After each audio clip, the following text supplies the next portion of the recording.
नमस्कार, मैं हूं खुशबू व्यास और आप देख रहे हैं BRG न्यूज़। शाम के 7 बजे तक की खबरों में क्या रहा, आइए देखते हैं इस बुलेटिन में। शिनोर तालुका के कुक्कश गांव में जो नर्मदा नदी है, वहां पर आसपास जो प्लांटेशन बना हुआ है, उस पर कई लोगों की ओर से अवैध तरीके से पेड़ को गिराकर कोयले गिराने की कोशिश की गई, जिसके चलते इस मामले को लेकर पर्यावरण प्रेमियों में काफ़ी रोष देखने मिल रहा है और इन लोगों पर कड़ी कार्रवाई करने की मांग भी पर्यावरण प्रेमियों की ओर से की जा रही है। शिनोर तालुका के कुक्कश गांव से नर्मदा कैनाल निकलती है। इस कैनाल के आसपास कई पेड़ पौधे उगाए हैं और नर्मदा निगम की ओर से इन पेड़ पौधों की रक्षा करने के लिए चौकीदारों को भी रखा गया है। हालांकि कुछ अनजान शख्स अचानक इस जगह पर घुस आए और उनकी ओर से पेड़ पौधों को काटकर कोयले गिराने की कामगिरी की गई। वैसे इस मामले में चौकीदारों की ओर से नर्मदा निगम के अधिकारियों को जानकारी नहीं दी गई, जिसके चलते लोगों के मन में कई सवाल उठ रहे हैं। इसके अलावा पर्यावरण प्रेमियों में इस मामले में रोष देखने मिल रहा है और उनकी ओर से ऐसा करने वाले लोगों को ढूंढ पर उनकर कड़ी कार्रवाई करने की मांग की जा रही है। शिनोर के भेखड़ा गांव से ये खबर सामने आ रही है, जहां पर एक मकान में पाटला को घुस आई थी। दरअसल मकान में रहने वाले लोगों को जब इस बात की जानकारी हुई, तब सबसे पहले तो वहां पर अफरा तफरी का माहौल मच गया, लेकिन उसके बाद वाइल्ड लाइफ रेस्क्यू ट्रस्ट के अशोक भाई पटेल को इसकी जानकारी दे दी गई और अशोक भाई पटेल और उनकी टीम ने मौके पर पहुँचकर पाटला को का रेस्क्यू ऑपरेशन किया, जिसके बाद उनकी कामगिरी को वहाँ पर लोगों की ओर से काफ़ी सराहा गया। केंद्रीय विदेश मंत्री डॉक्टर एस जयशंकर 2 दिन के वडोदरा के दौरे पर है। ऐसे में आज उनकी ओर से वडोदरा में कार्यरत शी टीम की मुलाकात ली गई। दरअसल महिलाओं पर हो रहे अत्याचार से महिलाओं को बचाने के आशय से वडोदरा में शी टीम की रचना की गई है। ऐसे में केंद्रीय विदेश मंत्री डॉक्टर एस जयशंकर की ओर से शी टीम कचहरी की मुलाकात लेते हुए शी टीम की कार्य पद्धति के बारे में जानकारी इकट्ठा की गई। इसके अलावा उनकी ओर से अन्य राज्यों में भी शी टीम को कार्यरत करने की बात रखी गई। आपको बता दें कि इस मौके पर उनके साथ शिक्षा मंत्री जीतूभाई वाघाणी, सांसद रंजनबेन भट्ट, शहर भाजपा प्रमुख doctor Vijay Shah, police commissioner doctor Shamsher Singh और अन्य कई अग्रણીઓ की उपस्थिति रही। કાયદો પાસ થાય તો જ બહેનોને પ્રતિનિધિત્વ મળે એવું કામ નથી કરતા. વગર કાયદે દેશના પ્રધાનમંત્રીએ કોર્પોરેશન હોય, વિધાનસભા હોય કે લોકસભા હોય, તમે વિચારો કે ગુજરાતની લોકસભાની સીટ કેટલી? 26. એમાંથી મહિલા સાંસદ કેટલા? 6 છે ને પ્રતિનિધિત્વ બહેનોને. એટલે આ ગુજરાત અને આ દેશ આદરણીય વડાપ્રધાન નરેન્દ્ર મોદીજીનું છે. અને નાણામંત્રી કોણ છે? રક્ષા મંત્રાલય તરીકે બી મહિલા કોણે કામ કર્યું હતું? સ્પીકર તરીકે પણ અમારા સુમિત્રાજીએ કામ કર્યું હતું. આ મહિલા પ્રતિનિધિત્વ આદરણીય વડાપ્રધાન નરેન્દ્ર મોદીજી આપી રહ્યા છે. અને મહિલાઓ સશક્તિકરણ દ્વારા ગૃહ ઉદ્યોગ કરીને મહિલાઓ પગભર બી થાય, એ કામ બી તો પ્રધાનમંત્રીશ્રીએ કર્યું છે. એટલે આદરણીય પ્રધાનમંત્રીશ્રી દરેક સ્કિલમાં, દરેક ક્ષેત્રમાં મહિલાઓ આગળ વધે, ચાહે નોકરિયાત હોય, ક્યાં તો રાજકીય હોય, આ પ્રધાનમંત્રીશ્રી ચિંતા કરી રહ્યા છે. અને રાજકીય જીવનમાં પણ અમને બહેનોને ખૂબ પ્રોત્સાહન મળી રહ્યું છે. ધન્યવાદ. ગઈકાલે વિદેશ મંત્રીશ્રી સાથે અમારી મુલાકાત હતી, તો અમે આ બાબતમાં ચર્ચા કરી અને વિદેશ મંત્રીશ્રીને બહુ એમાં રસ પડ્યો અને ઇન્ટરેસ્ટ બતાવ્યો કે મારે એની વિઝિટ કરવી છે અને આ બહેનો જે પેટ્રોલિંગ કરે છે અને સારું કામ કરે છે એને સાથે મુલાકાત કરવી છે. તો આજે આ સંદર્ભમાં વિદેશ મંત્રીશ્રી આજે પધાર્યા હતા, અમારી બહેનો સાથે વાત કરી અને સી ટીમની મેમ્બરના હોસલા વધાર્યા અને મોટિવેશન આપ્યું અને એ બહુ ખુશ થયા હતા અને કે આ બીજી જગ્યા પણ એવા પ્રોજેક્ટ લાગુ કરવું જોઈએ. શી ટીમ માટે ઈ બાઇક, ખાસ તો ગ્રીન વડોદરા કન્સેપ્ટ સાથે ઈ બાઇકની લોન્ચ કરવામાં આવી છે. અને આ જે ઈ બાઇક છે એ એવી જગ્યાઓ કે જ્યાં બાઇક અને કાર ન જઈ શકે પેટ્રોલિંગ માટે, જેમ કે ગાર્ડન છે, કોઈ ભીડભાડવાળી બજાર છે કે જ્યાં બાઇકથી અને કારથી પેટ્રોલિંગ કરવું મુશ્કેલ હોય, ત્યાં ઈ બાઇક દ્વારા પેટ્રોલિંગ કરવામાં આવે છે. અને હાલ શહેરના 5 પોલીસ સ્ટેશન છે કે જ્યાં આ ઈ બાઇકથી પેટ્રોલિંગ કરવામાં આવી રહ્યું છે.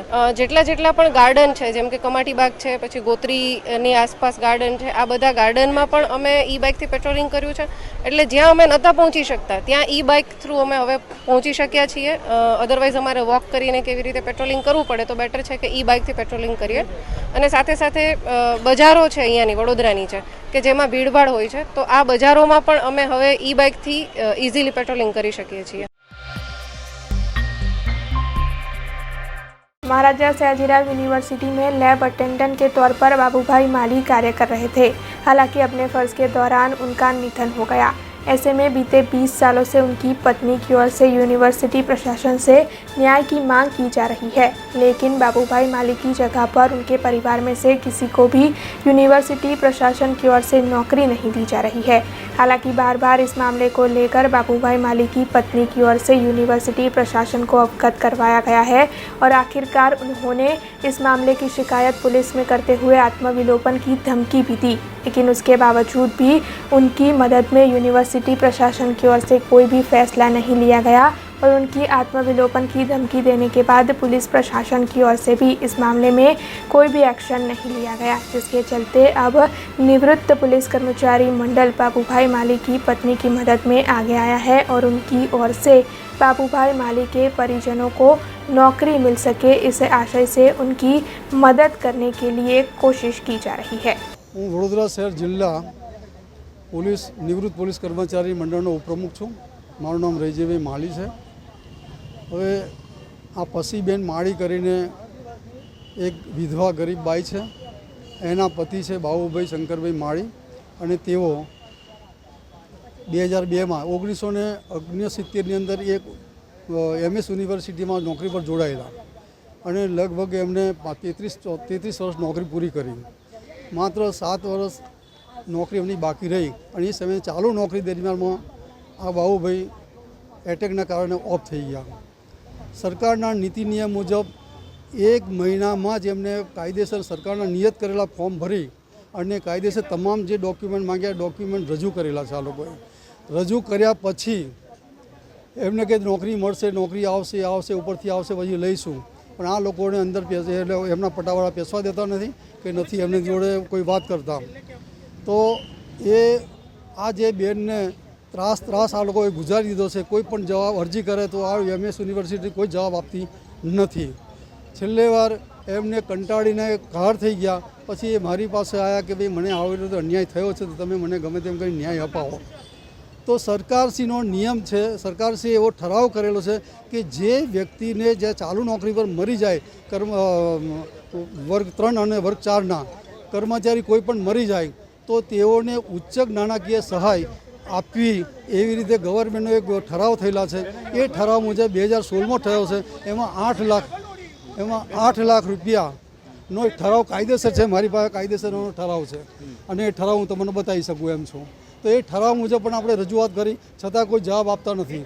પછી આપણે એમની પાસેથી MS યુનિવર્સિટીના રજિસ્ટ્રાર અને ડીન પાસે આપણે એમની 2005 સેક્શન 2005 મુજબ જે રાઇટ ટુ ઇન્ફોર્મેશન 2005ની સેક્શન 7 મુજબ આપણે RTI કરી અને એમની પાસે નકલો માગી. આજ દિન સુધી અમને કોઈ નકલો આપવામાં આવી નથી. એટલે કંટાળીને પછી અમે દેશના વડાપ્રધાન નરેન્દ્રભાઈ મોદી વડાપ્રધાનને અમે આ અરજી કરી.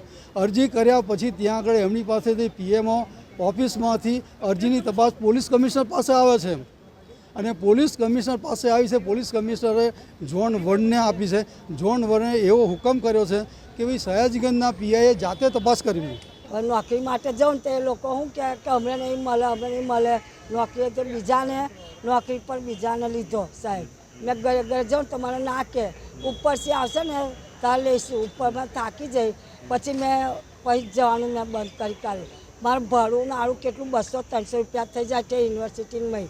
મને ના જ કહે પછી આવશે ને તારે આવજો. અમે કેટલી વખત જવું ભાઈ મારીશ. મારા પપ્પાની જે નોકરી હતી ને રેમ રાય માટે અને જે મને લીધો નહીં ને 6 વર્ષ બાકી હતા અને મારી જગ્યા પર બીજોને લીધો છે. એના માટે મેં આ અરજી કરી હતી પણ અરજીનું કંઈ જવાબ આવ્યો નહીં. અમે જઈએ તો એ લોકો શું કહે કે આવશે ઉપરથી આવશે. આ જવાબ આપે પછી અમને કાઢી મેં કે પછી અમને કોઈ અંદર બેસવા દેતું નહોતું કંઈ યુનિવર્સિટી ઓફિસમાં કે તમારે આવવાનું નહીં કહે. પછી છેલ્લા અમે કંટાળી ગયા 20 વર્ષથી પછી અમે પડતું મેં કીધું ત્યાર પછી મારા મહાન મેં આ કેસ સોંપ્યો.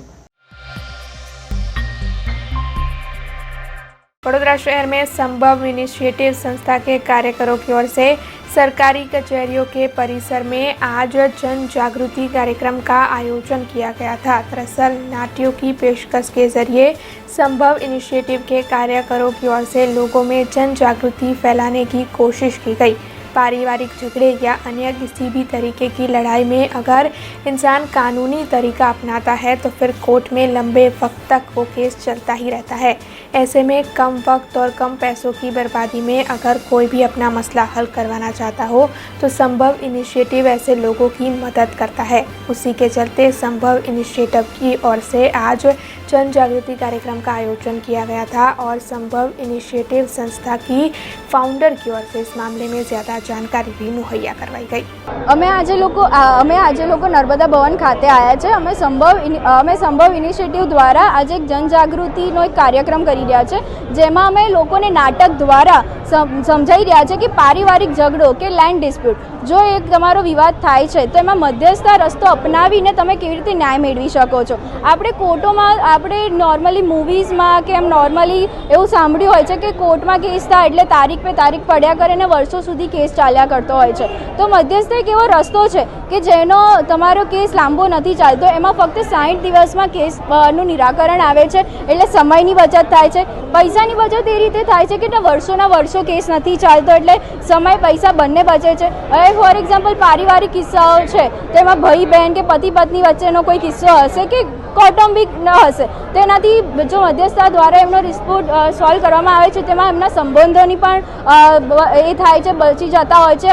અને કોઈ કોમર્શિયલ ડિસ્પ્યુટ છે, કોઈ બિઝનેસમેન છે, લેન્ડર છે, કાં તો આપણે કોઈ જગ્યાએ કામ કરીએ છીએ, એમ્પ્લોય ને એમ્પ્લોયર વચ્ચે એ છે, તો એમના એ બધા જ પ્રકારના ડિસ્પ્યુટ આમાં રિફર કરવામાં આવતા હોય છે। અને આમાં બે સ્ટેજે ડિસ્પ્યુટ રિફર થાય છે। એક તો પ્રી લિટિગેશન કેસીસ એટલે હજુ સુધી કોર્ટમાં એ કેસ દાખલ નથી થયો, અને પોસ્ટ લિટિગેશન કેસીસ એટલે ઓલરેડી કોર્ટમાં પેન્ડિંગ છે જે કેસીસ, બંને સ્ટેજે કોર્ટ અને મીડિયેશનમાં આ કેસ રિફર કરવામાં આવતા હોય છે। તો અમે આજે અહીંયા હરેક જગ્યાએ જઈને લોકોને જાગૃતિ કરી રહ્યા છે। ઓલરેડી કોઈ જગ્યાએ પેન્ડિંગ છે તમારો કે તમારા સગા સંબંધીનો, તેમને જરૂર કહેજો કે મધ્યસ્થ રસ્તો અપનાવે ને એનાથી ન્યાય મેળવે।